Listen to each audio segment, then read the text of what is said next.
Hello, and welcome to another Steer Your Career podcast, or the SICK podcast, as we like to call it. Today on the pod, I'm very happy to have a second time repeat guest, one of our amazing coaches from Kadima Careers, a friend of mine, someone that I met on LinkedIn, someone who's a phenomenal recruiter from all different startups, big tech companies, all different sort of organizations, Margaret Buj. Margaret, I'd love for you to reintroduce yourself to the SICK podcast community here. Thank you so much for introduction. Really happy to be here again. So yes, my name is Margaret Buj. I'm based in London and I've worked as a recruiter for the last 20 years. I've always recruited in the tech sector, both for some large tech companies such as Microsoft, Cisco, Expedia, VMware, for mid-sized tech organizations and also tech startups. I've recruited very internationally as well, a lot of work in Europe, but also in the US, in Canada, in Latin America, a little bit in the Middle East, and recruiting across all different functions. I think I've recruited for every single corporate function, plus product, plus engineering. That's what I've been focusing on in the last few years. And apart from that, I've done interview and career coaching since 2006, and I've been working with Kadima for the last we met 4 years ago, but working for the last couple of years. So mostly working with clients in the US as well, but in Europe as well. So yeah, really happy to be here again. Awesome, Margaret. And Margaret, you've worked at so many phenomenal companies as a recruiter. You've worked inside companies and you've also been an external recruiter, like a headhunter, what's called as well. Yeah, I've always been an internal in-house recruiter, but doing a lot of headhunting. Yeah. Yep. Okay, so on today's episode, I want to go deep in working with an experienced veteran recruiter, and we'll dig into some of these questions or really go behind the curtain on what it looks like from the recruiter's perspective, especially in this environment where recruiters, companies are inundated with resumes, AI generated resumes, easy apply on LinkedIn, all these easy paths for people to inundate you with resumes. Actually, on that note, how does it look from your perspective in terms of applications that come in terms of the volume? Are you seeing any trends from your perspective?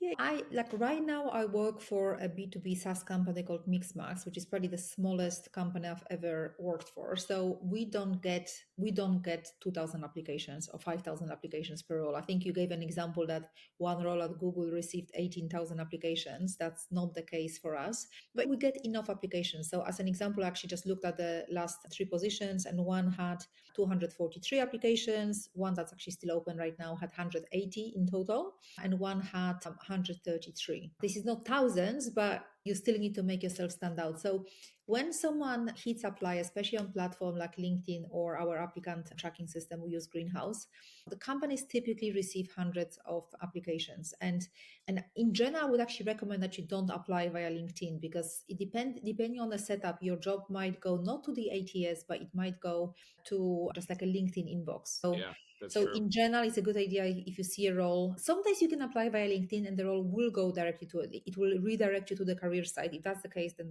that's great. But I wouldn't apply just via LinkedIn. And yeah, easy apply. Again, I will be a little bit careful with that. But in general, but at the same time, you shouldn't be worried that there are hundreds of people applying because a lot of the time, a lot of these applications are completely unsuitable.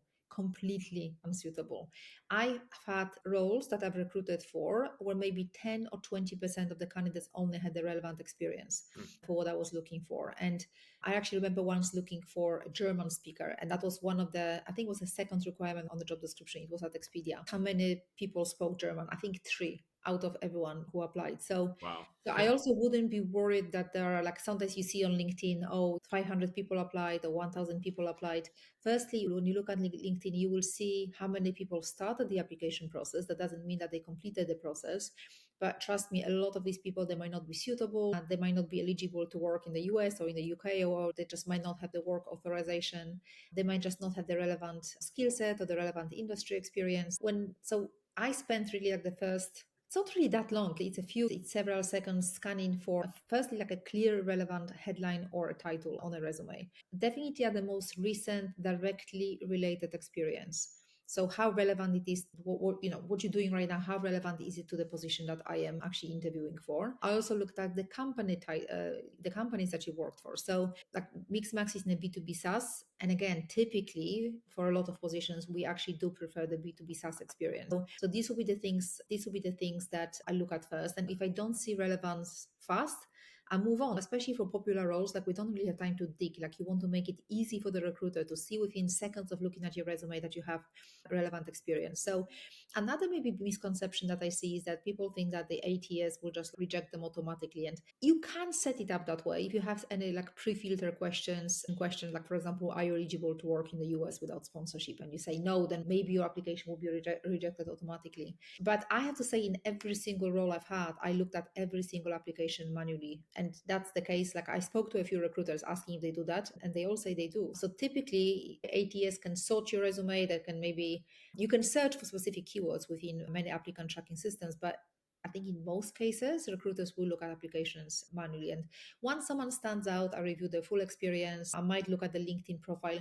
I often look at the LinkedIn profile if I don't know the company that they've worked for, because I want to click on a company and see, is it SaaS or is it relevant? Or it doesn't always have to be B2B SaaS, but I just like how relevant it is to what I'm looking for. And we also partner very closely with hiring managers. So I might send a short list of profiles to the hiring manager that I believe will meet our bar, and then we'll discuss which ones are worth interviewing. And just one thing that you want to think about when you apply is that connect the dots for the recruiter. Make it really obvious why you are a fit, especially if your background isn't like 100% match on paper. So your resume or your LinkedIn profile, if you're using that, should really bridge that gap. So you might want to add a section like relevant experience. Or I've had a client who was switching from finance to product, and here he wrote his LinkedIn about section to say that they've led cross-functional initiatives at JP Morgan and like driven data-backed decisions that influenced 10 million in revenue, and he's now leveraging those skills to build better customer-facing tools. And we just did little changes on his profile, and that helped him land interviews at 3 startups. If your like title is exactly the same, and you might not need to tailor your resume, but as an example, like I had a candidate who was applying for customer success role, but she actually didn't have a customer success title. So she reframes her sales operations background, saying that while her title was sales operations, the focus was on client onboarding, data integrity, and increasing adoption. So customer success in everything by name. So basically, like the best candidates don't assume that their value is obvious. They make it easy to see. And you mentioned some interesting things. So you're manually still reviewing hundreds of resumes. So They you don't all need, come during the same day. I mean, if I worked for Google and I've received 10,000, I don't think I'll be able to do that. yeah, Clearly not. But with the depends on the volume of volume that 100 you're to dealing with. 200 applications, I do it manually. Yeah. And even for Google and like even for us at Kadima, we put a roll up for Easy Apply. We got 4,000 applications through That's Easy Apply on LinkedIn.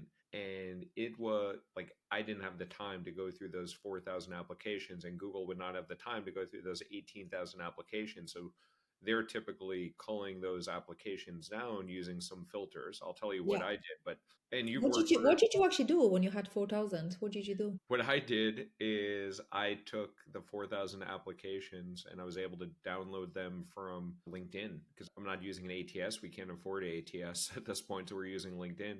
I downloaded the resumes. I put the file into Claude Yeah. and I put our job description in there.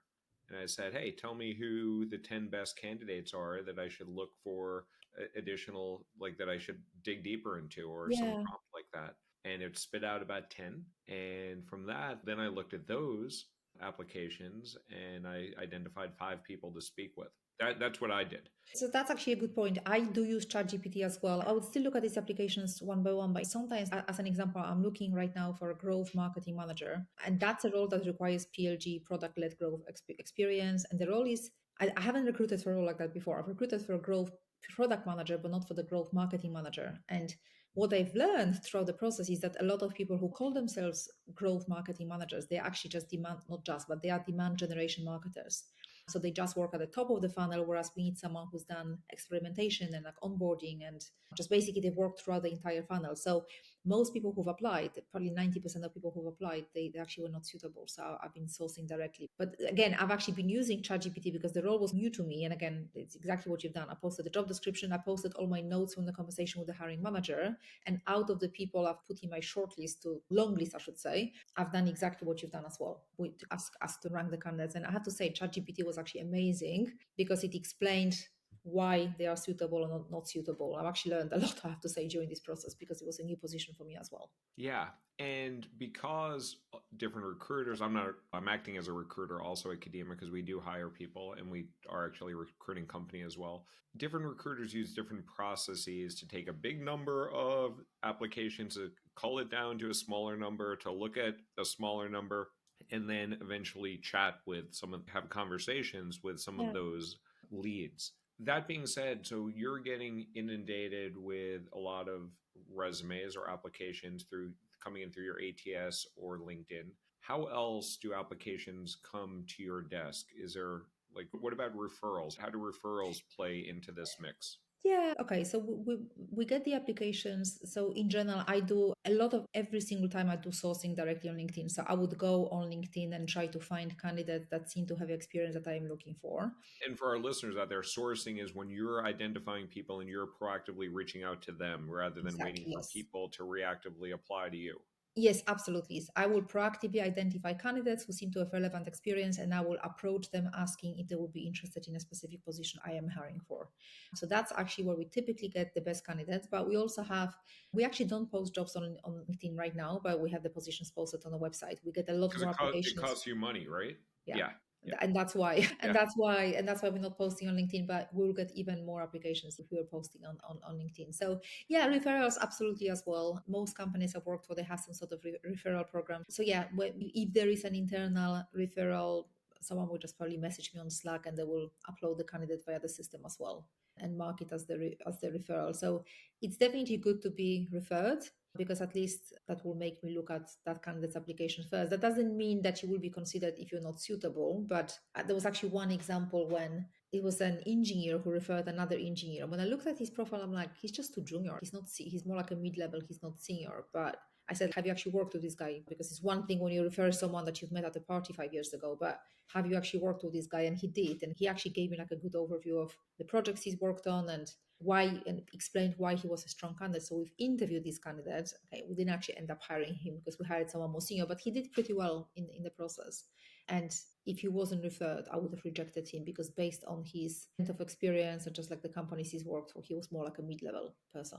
And across your time as impressive companies, startups, big companies, and so forth, how typically do referrals get prioritized versus, and I guess there's three sources of talent for you as a recruiter. It could be inbound, Yeah, it could be outbound that you're sourcing, and yeah. then there could be referrals. Is there any Yeah. other source of candidates that you, I guess there's internal candidates too, but Yeah, we that's don't often have it not that you much right working on now at Mixmax, but yeah, you're right. Actually, in many companies I've hired for a lot of the time, especially at Expedia, a lot of the time internal candidates will end up getting the job. I think that's a lot of the like, a lot of like in many of the large organizations, you obviously have a lot of internal candidates applying for the position as well.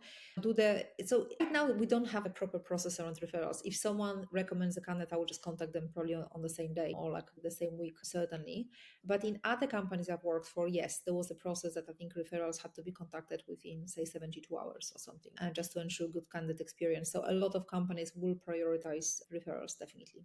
Cool. So, in terms of what makes a candidate stand out quickly as you're Yeah, going through a crowded market, sure. referrals do relevant needs that they've worked at before, or Yeah, titles, or what yeah, else makes all of that. I think it just comes down to clarity, relevance, and results. So as standard candidates, yeah, I mean, part of that is actually what they've done and the titles they've had. And you might just want to tailor your resume headline to reflect the job. Like, for example, instead of saying, so like I mentioned, this growth marketing manager position, maybe instead of calling yourself marketing professional, you could just call yourself SaaS growth marketer if that's what you've done. Show the progression, show like the progression in your career. Definitely add quantifiable achievements. That's super, super important. Not just say what you were responsible for, but focus on what is it that you've delivered. And so many candidates, even though so many people write about it, like even on LinkedIn, so many people still apply without having any quantifiable achievements listed because specific numbers tell me that you're thinking about business outcomes. Just to give you some examples, like one candidate I hired into Mixmax for an engineering role, he had just a few years of experience.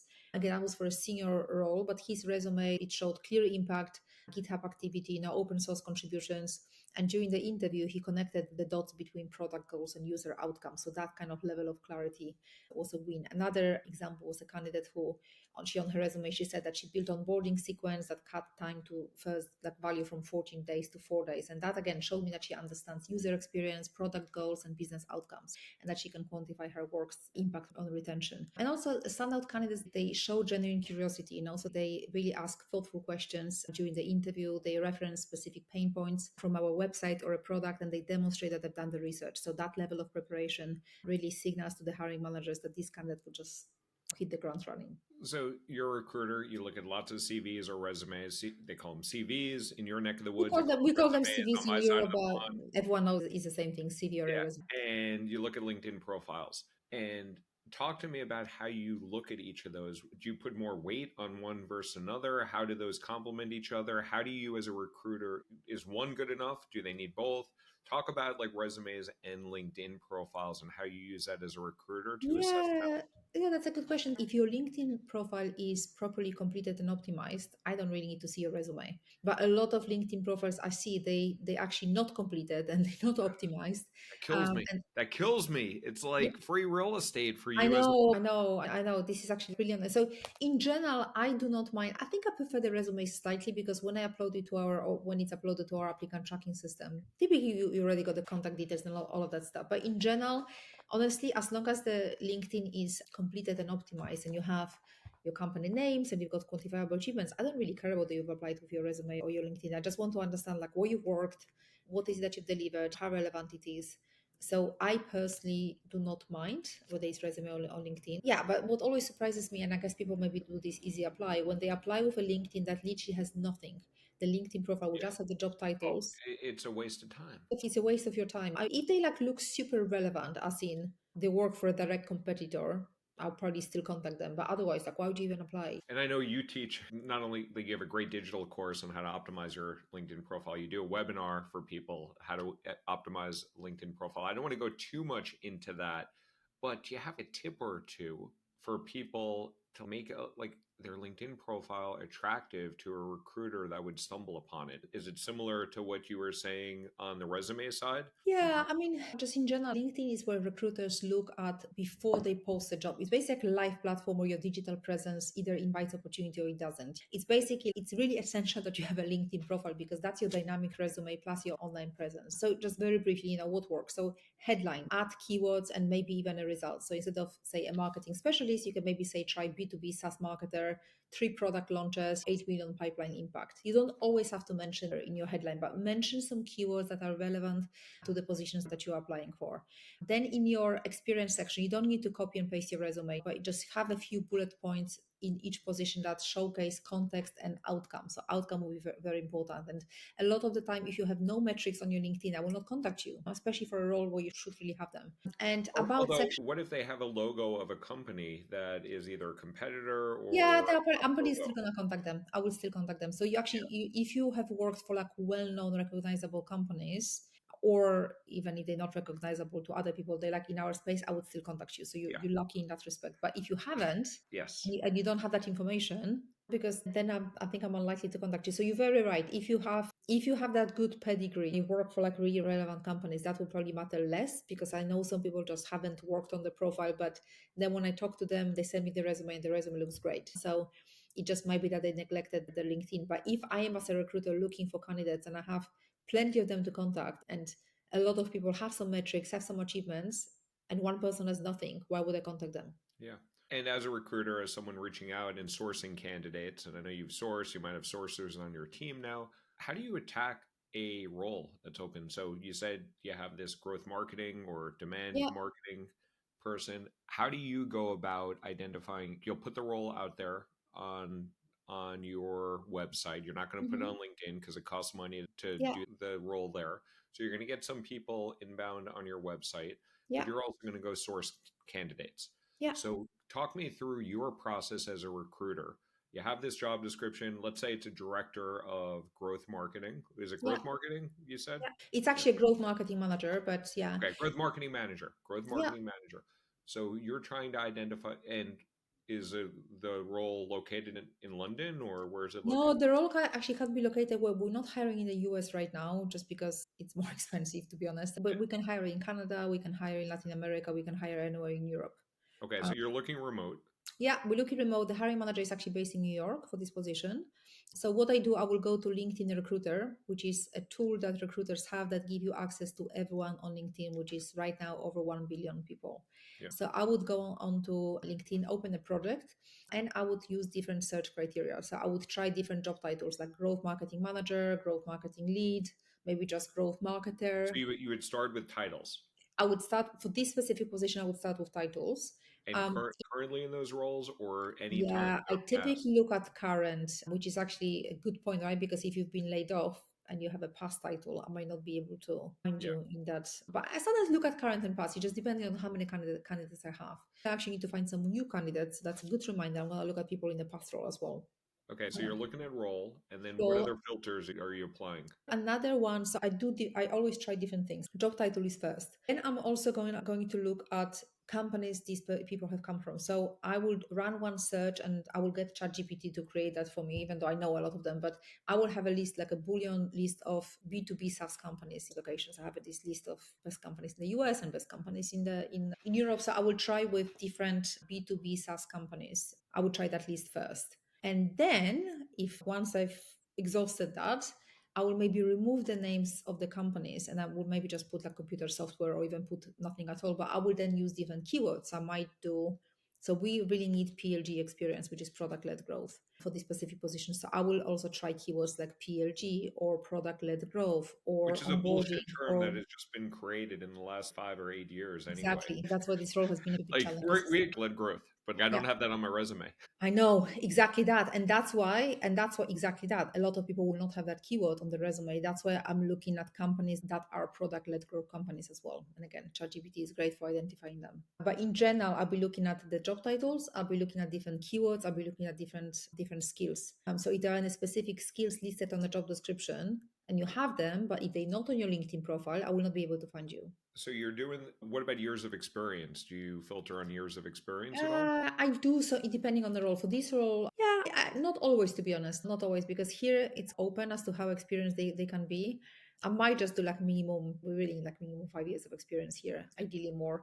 I feel the years of experience for some positions, yes. And you're doing location as well. So you mentioned a couple of Yes, so I countries, would, or but you're for this excluding United States for this one. yeah, I'm excluding United States for this specific role, even though I have hired in the US before, including for Mixmax. Yes, I'm excluding. So right now I'm looking at Europe and Canada, but I'm excluding a few countries in Europe because we hire contractors. So we don't offer permanent role. We hire B2B contractors. And in some countries in Europe, the contracting bit doesn't really make sense. The taxes are higher than if you were on a permanent employee. So I'm excluding a few countries, but it is most of Europe that I'm targeting. So going through that, are there any other key filters or So there are approaches a lot that of you different take? filters. I will look at just actually look at it. Need to look at it here. Just like talk it Yeah, through. no, it would be the filters would be the job titles. You can look at how long the person has been in the current company for.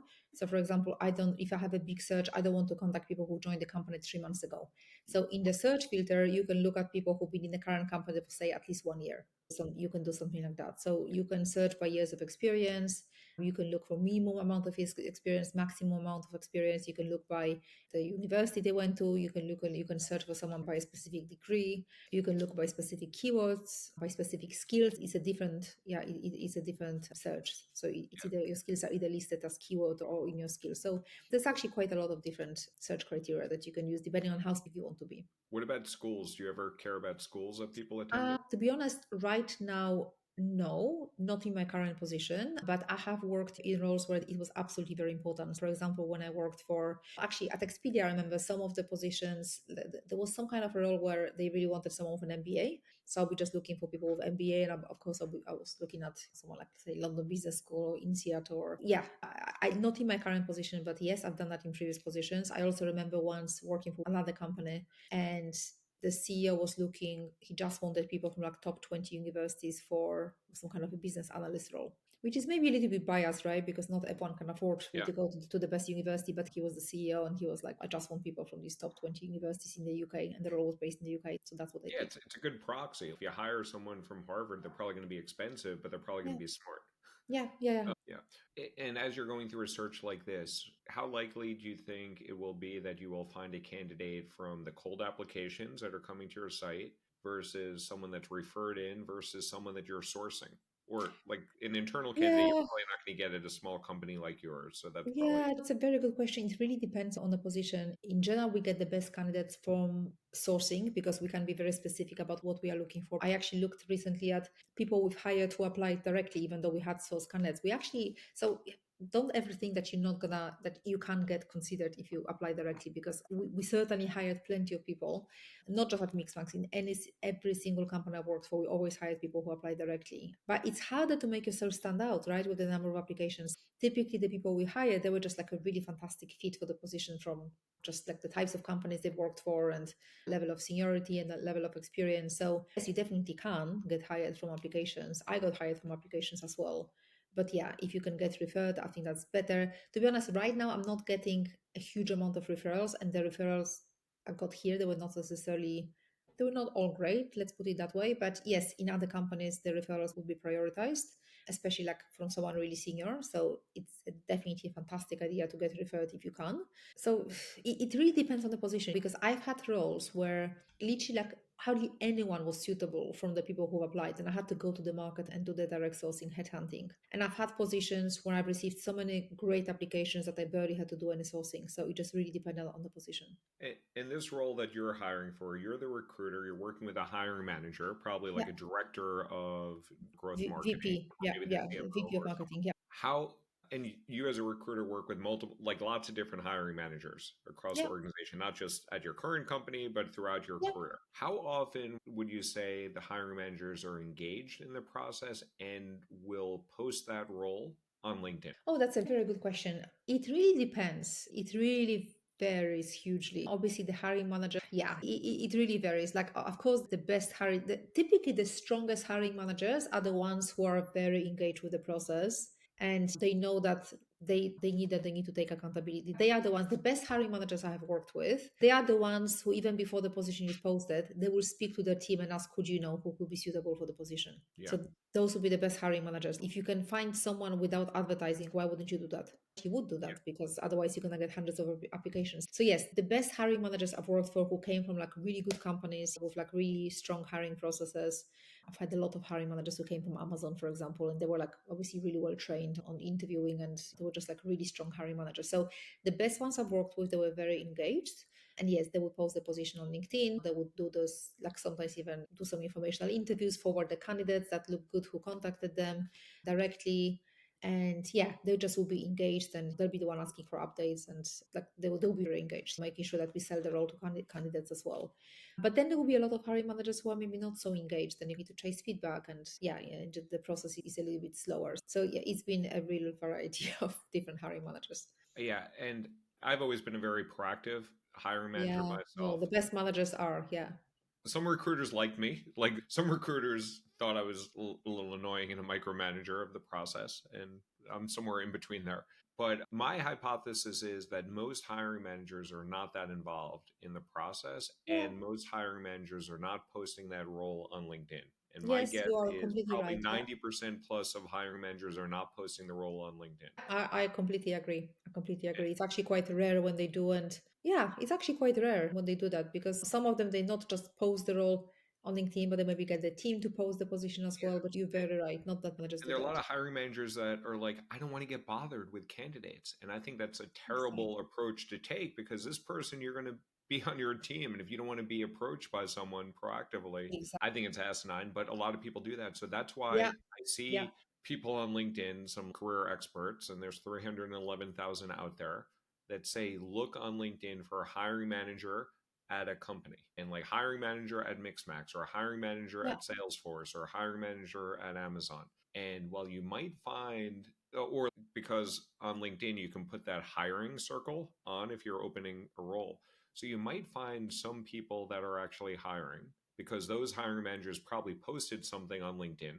But the lion's share of roles, you don't know who the hiring manager is. There's no I way know. to tell who the hiring manager is. Yeah. So you got to get referrals through other ways than to try to find the hiring manager to get referred. Yeah, especially in large companies. If it's a smaller company and there's one director of marketing, yeah, if you're a marketing manager and it's a smaller company, maybe there are two, three marketing directors or just one, then it's easy to identify. But if it's Meta or Amazon, I think it's gonna be impossible to find out even who the recruiter is sometimes. Yeah, exactly.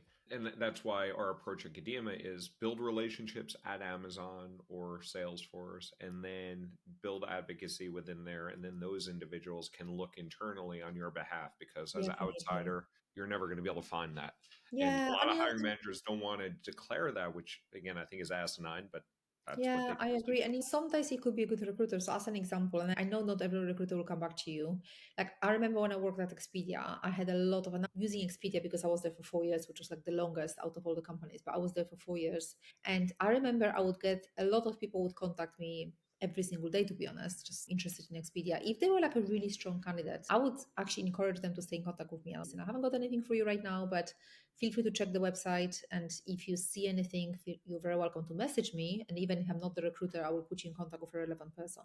And they would message me every few weeks because otherwise I would not remember. There were just too many candidates. But yeah, but the people who messaged me didn't pester me, but they just messaged me. We actually ended up hiring quite a lot of them because they kept that relationship going. But I know not every recruiter will do that. And I actually have a friend who works as a recruitment manager at TikTok, and she said the amount of messages they are getting is insane. They're actually not responding to anything on LinkedIn, just asking people to apply because there's just not enough time in the day to respond. It's just not. And remind me about your background again. Have you always recruited purely in Europe and EMEA, or have you also recruited in the States? I've recruited in the States. Yeah, I've recruited in the States for quite a few positions. At Expedia, I recruited probably for 15 roles in the US, mostly in Seattle, but I recruited for one role for Expedia Media Solutions, which was based in New York. I've recruited in the States for this Connect DG, this agency I've worked with briefly when I got laid off. And at Yield, we had a sales team in the US, so hired there. And Next Yieldify was acquired by Google, right? Yieldify was acquired by Google, or was that No, another no, no. company? Yieldify was acquired by someone, but it wasn't Google. Okay. But you worked for some company that got acquired by Pieces. Google? No, I think Yieldify was Google Ventures was the investor. Ah, okay, got it. Yeah, Google Ventures was one of the investors, but they got acquired by someone else. But my Yeah, so question, I recruited there in the US. I'm just trying to think. There were I don't even remember right okay, now. There but you've were, but recruited yeah, in the States, you've recruited globally. yeah. So we have clients sometimes. I have friends in different parts of the world where they think that the job market is different in different Mhm. parts of the world. What is different about getting a job in the UK, Yeah. the EU, the US, APAC, No, anywhere? I Like mean, what differences exist, if any? there will be different. There will be some differences in terms of the markets. For example, in the US, but imagine not just in the US, because Spain actually has 2 week notice period. So, like in the US, things move a lot quicker because people have this typically 2 week notice period, That's actually only suggested. It's not even a law. So companies which in the is US can insane. fire your ass and get you Yeah, out of there. And like I've been walked out of companies with no I 2 week know. Well, notice. I know. But I know you have the concept of being employer at will, which is not something we have in Europe. So that's different, right? Like But what about on the recruiting side? So on the recruiting it's side, actually similar. I think that the difference will be like, for example, in many countries, France, three months notice period, UK, 1 to 3 months notice period, Germany, typically 3 months notice period. and there's In- probation periods at some Yeah, there are companies probation as periods. well. In some countries, it's very difficult to get rid of people because they have these like works councils, like France and Germany. Germany. Yep. So there will be, yes, there will be differences, of course, and also depending. But I've actually found when you work for a global company, or at least like an international company, I should say, not a local, doesn't have to be global, but doesn't have to be huge, but international. That just the recruitment process and the interviewing is actually very similar, I very know. very similar, at least in Western Europe. Like I was just getting pinged by somebody. I think he was in Portugal in Lisbon, and he's like, "Have you ever helped people in Portugal?" And yes, Yeah, we yeah, have. yeah. We hired there. And We actually recruited as yeah, well. Yeah. and he's we have special needs here, and I was like, "Dude, it's the same shit." Yeah, it is. I But mean, people think that every location is different, and yeah. outside of some of the notice periods, outside of some of the probation, outside of some of the questions you are allowed to ask or not allowed to ask, Yeah, no, from of getting a course, job perspective, there it's the are same some thing. differences, but in terms of how you sell yourself, how you apply for how you interview, I wouldn't say the differences are so big. Yeah. Yeah, Awesome. I wouldn't. Margaret, we can go on, and I know you're coming into New York in September, and I can't wait to see you in person Me finally after too. 4 years over digital. But we Yeah, are running low on time on this podcast, so I do want to finish with two last questions for you. sure. You shared lots of good advice from an insider's perspective. What is one last piece of sick career advice that you want to share with our listeners? As you always say, own your career, right? Like you're obviously responsible for that. But I think one of the biggest myths that I see, like a lot of job seekers think, if I just apply to enough jobs online, something will land. But in reality, please do not rely on online job postings. I speak to so many people who've applied for 200 positions that they're just not getting anywhere. And when the jobs are posted, you are competing with hundreds or sometimes thousands of applications. So yeah, it's just really not about applying. It's about building relationships with people in target companies. It might be posted posting on LinkedIn to increase visibility. It will be reaching out to either hiring managers or just the companies that you are interested in, like a specific value proposition. So job searching definitely isn't just like a submit and wait game. It's actually a campaign. Like you really need to treat your job search as a structured project to get better results. And that's what Kadima teaches, right? Like I really wish that more people would build a target list of 20, 40 companies that you are interested in, network intentionally, message people in those companies, ask for a 10-minute chat, get on the radar before the role opens. Use LinkedIn strategically. So engage with company posts or like team members or thought leaders, and commenting on LinkedIn could be quite useful. Don't spend too much time on that, but it could be useful, and track everything as well. So obviously Kadima provides that, but in general, like if you're not working with anyone, just use like a spreadsheet or CRM style board to track applications, outreach, follow up, and responses. So in general, proactivity gives you leverage. Don't wait to be chosen and just show up. Especially in this job market now. Like I, if one of my big pet peeves is people think that they deserve a job or deserve to Yeah. get paid. None of us deserve it. We need to earn it. We need to get it. Like it's not our God-given right to. You're not born with a job. You got to earn it. Yeah. It's just I think in the current job market, and I know it's a challenging. We know it's a Yeah. challenging job market right now, but it's really about persistence. It's about positioning. It's about progress. And when I hear from people, because I will get like a lot of random messages on LinkedIn, and some people are just really not hearing back at all. And so if you are someone like you're really not hearing back at all, take a step back and ask, like I said, is your resume speaking to the right audience? Is your LinkedIn positioning you as a strong candidate for your target market? Are you applying with strategy or just volume? Because often, if you're not hearing back, well, obviously, you should not be relying just on applying, but you need to tighten your positioning. So don't send like a generic resume. And in general, like once your resume is done, like refocus on networking, reach out to peers, past managers, employees at your target companies, like reconnect with dormant contact. Yeah, like you just basically you need to make your value easier to see and basically start showing up where recruiters are looking. Yeah, it's a sales and marketing effort. That's all it is. 100. And we all need to learn how to sell and market ourselves. Absolutely. Awesome, Yeah. Mark. Last question I have for you. How can people find you, reach out to you if they would like You to? can find me on LinkedIn. I think there's just one Margaret Buj, Buj. I think there's just one Margaret Buj on LinkedIn. So it's very easy to find me. I've actually reached the maximum limit of 30,000 connections. So feel free to follow me. I will follow you back.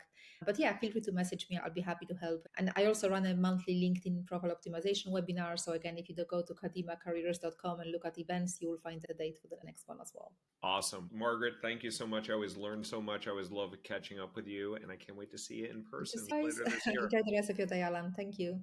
Thanks a lot, Margaret.